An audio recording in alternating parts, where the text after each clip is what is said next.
नमस्कार, welcome to my channel. Festivals में सबसे ज़्यादा जो बिखर जाता है वो होता है हमारा वार्डरोब, यानी कि अलमारियाँ। हम बस कपड़े निकालते हैं, पहनते हैं और बस यूं ही रख देते हैं।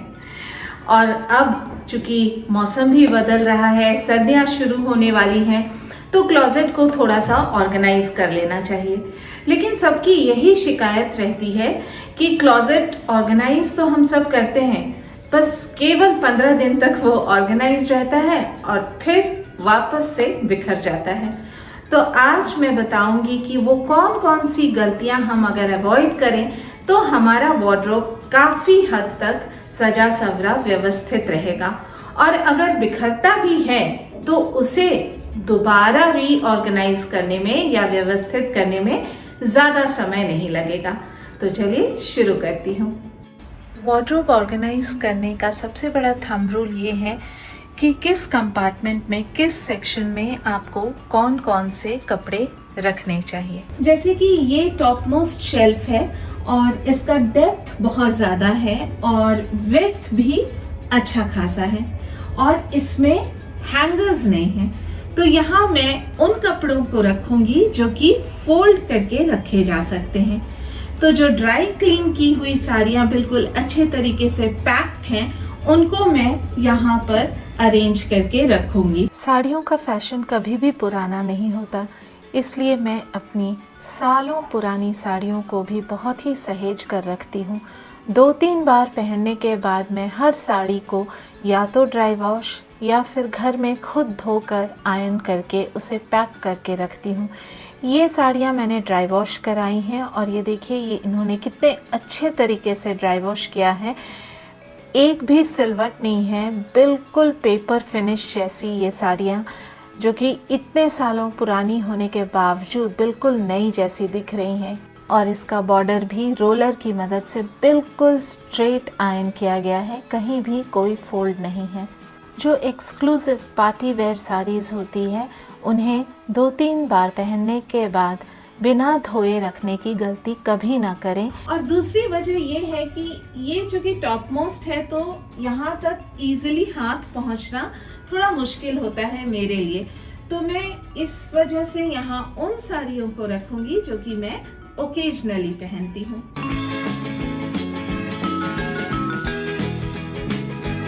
तो कपड़ों को यूं ही वार्डरोब में रखने की गलती अवॉइड करें। कपड़ों के हिसाब से वार्डरोब में बने हुए कंपार्टमेंट्स का इस्तेमाल करें।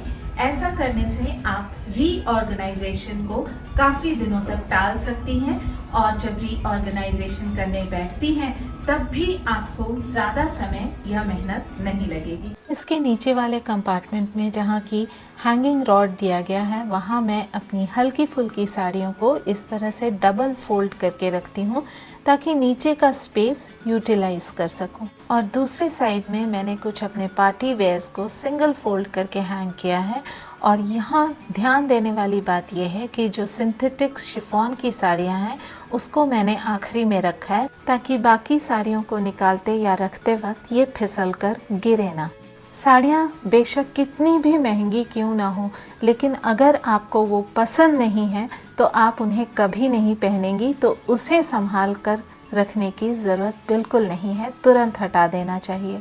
पेटीकोट और ब्लाउजेस को कभी भी साड़ियों के साथ हैंग करके ना रखें, वो ज़्यादा जगह लेते हैं। पेटीकोट्स को हमेशा एक बार यूज़ करने के बाद धोकर अच्छे से आयरन करके फोल्ड करके रखें। ऐसा करने से ये कम जगह लेते हैं। मैं अपने पेटीकोट और ब्लाउजेस को इस तरह के बैग में रखती हूँ।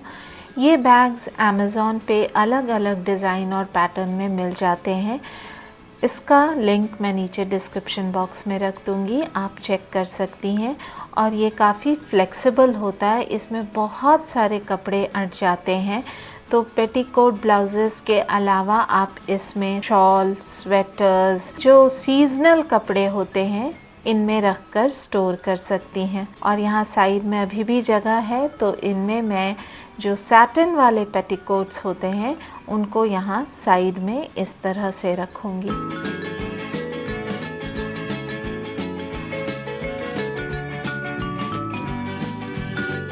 ऐसा करने से जब आप जल्दबाजी में तैयार हो रही होती हैं तो आपको मैचिंग ब्लाउज़ या पेटीकोट ढूंढने की ज़रूरत नहीं पड़ेगी। सभी कुछ आपको एक जगह बहुत ही आसानी से मिल जाएगा और ढूंढने के चक्कर में आपका वार्डरोब बिखरेगा नहीं।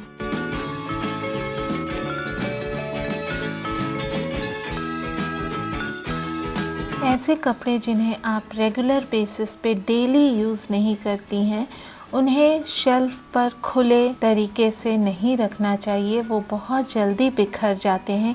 एक कपड़ा आप निकालेंगी और सारा बिखर जाता है। तो इसलिए ऐसे कपड़ों के लिए ये बैग या फिर किसी तरह का बास्केट बेहतर होता है। वुलन्स जिन्हें हम आयरन नहीं कर सकते और वो थोड़ा सा फुला फुला सा रहता है, उसे भी मैं इस तरह से बास्केट में रखना प्रेफर करती हूँ ताकि वो एक जगह रहे।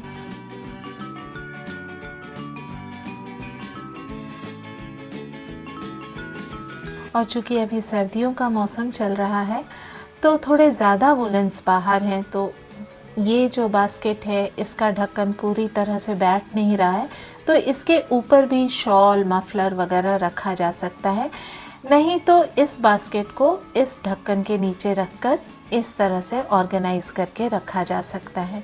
जितने भी हैंड बैग्स, स्लिंग बैग्स होते हैं उनको मैं इस तरह से जो फोल्डेबल है उन्हें फोल्ड करके रखती हूँ, वरना यूं ही एक किनारे सलीके से सजा कर रखती हूँ, क्योंकि ये जो मेरा वार्डरोब है इसमें स्लाइडिंग डोर है।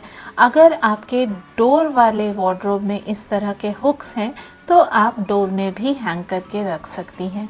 क्लचेस या फिर छोटी छोटी चीज़ें जैसे कि मास्क, हैंकरचिफ, स्कार्फ्स वगैरह को इस तरह से ड्रॉर में ऑर्गेनाइज़ करें कि वो बिल्कुल नज़र के सामने रहें, कहीं घुसा कर ना रखें। अब आती हूँ जो लेगिंग्स या बॉटम वेयर्स होते हैं, उनको मैं इस तरह से रोल करके अगेन बास्केट में रखती हूँ।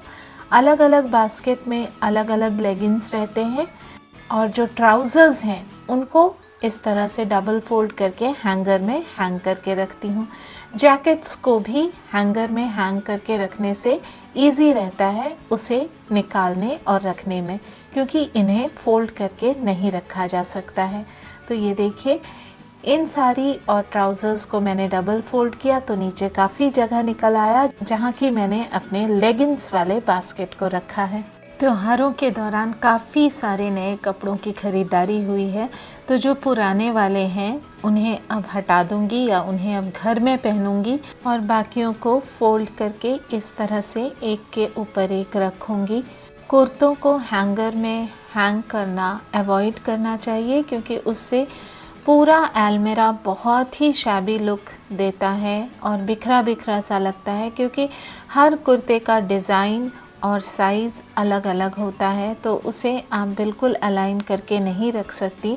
सिमिलरली हस्बैंड के शर्ट को भी मैं हैंग करके नहीं रखती हूँ, इस तरह से आयरन करके फोल्ड करके रखती हूँ। हाँ, कैटेगरी वाइज ज़रूर रखती हूँ कि एक तरफ सारे प्लेन शर्ट्स हैं और एक तरफ चेक्स और स्ट्राइप्स हैं और इस तरफ कुछ जीन्स वाले शर्ट्स हैं, ताकि निकालने में सहूलियत हो। फॉर्मल शर्ट्स और टी शर्ट्स को अलग अलग कंपार्टमेंट में रखने से वार्डरोब जल्दी अनऑर्गेनाइज नहीं होता है, ख़ास तौर पे मेन के वार्डरोब्स। सिंथेटिक दुपट्टों को हैंगर में हैंग करके रखना चाहिए, क्योंकि आप इन्हें जितना भी फोल्ड करके अच्छे से रखें ये फिसल कर बिखर ही जाते हैं, तो इसलिए इसे बेहतर होगा कि हैंगर में हैंग करके रखें।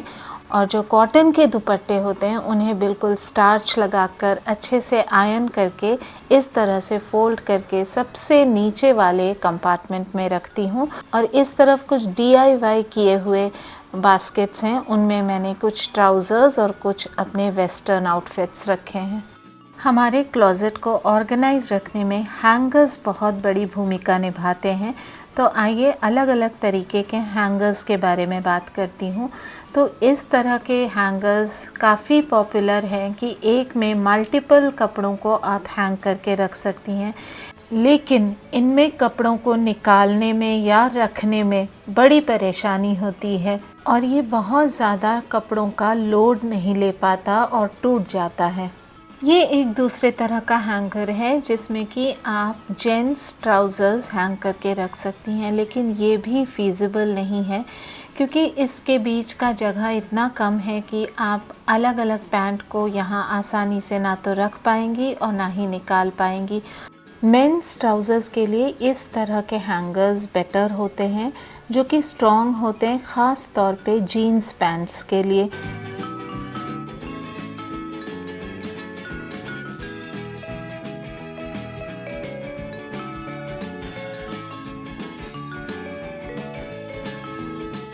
टेरिकॉट या फॉर्मल पैंट्स के लिए या फिर साड़ी के लिए इस तरह के हैंगर्स बेस्ट होते हैं क्योंकि इनके बीच का जो गैप है ये काफ़ी कम होता है, तो इनमें से कपड़े स्लिप करके जल्दी गिरते नहीं हैं। और साड़ियाँ भी बिल्कुल एक बराबर में रहती हैं और मैं कहूँगी कि एक हैंगर में एक ही कपड़ा हैंग करना चाहिए, चाहे वो ट्राउज़र्स हो चाहे वो साड़ी हो। हाँ, साड़ीज़ जो काफ़ी हल्की हैं या फिर उनका फोल्ड थोड़ा नैरो है, पतला है, तो फिर आप 2 साड़ी हैंग करके रख सकती हैं। और जैसा कि मैं आपसे पहले बता रही थी कि पेटीकोट ब्लाउज़ को साड़ी के साथ कभी भी नहीं हैंग करें। ऐसा करने से जगह तो ज़्यादा लगता ही है, साथ ही वार्डरोब बहुत ही अनऑर्गेनाइज्ड, अव्यवस्थित लगता है।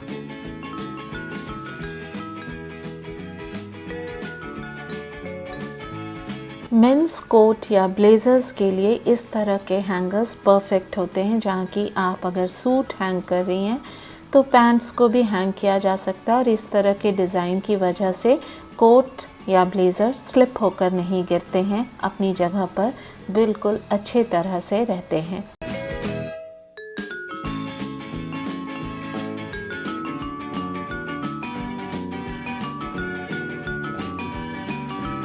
वेस्ट और ब्रीफ को भी अलग बास्केट में रखना चाहिए और हैंकरचिफ को भी एक अलग बॉक्स में। अलमीरा में जितनी भी चीज़ें रखी जाती हैं उनके लिए एक फिक्स्ड जगह बनाना आवश्यक होता है, इससे अलमीरा हमेशा ऑर्गेनाइज्ड रहता है। अंडरगारमेंट्स के लिए इस तरह के पाउच वाले ऑर्गेनाइजर्स मिलते हैं जिसमें कि वेलक्रो लगा होता है। इसमें बहुत सारे अंडरगारमेंट्स या फिर सॉक्स स्टोर किए जा सकते हैं। और अंत में एक बहुत ही इम्पॉर्टेंट टिप, और वो ये कि जब भी आप तैयार होती हैं बाहर जाने के लिए तो जल्दबाजी में कभी तैयार ना हो, इससे वार्डरोब क्लोजेट बहुत जल्दी बिखर जाता है। तो इसलिए टेक योर टाइम, तैयार होइए आराम से ताकि आपका वार्डरोब भी सजा संवरा व्यवस्थित रहे। उम्मीद करती हूँ आज का ये वीडियो आपको पसंद आया होगा, हेल्पफुल लगा होगा, तो इसे एक लाइक ज़रूर दे दीजिएगा, फ्रेंड्स और फैमिली के साथ शेयर कीजिएगा और अगर चैनल पे नए हैं तो इसे सब्सक्राइब कर लेंगे तो मुझे बहुत खुशी होगी। इसी के साथ मिलती हूँ अगले हफ्ते नए कंटेंट को लेकर, तब तक के लिए बाय बाय।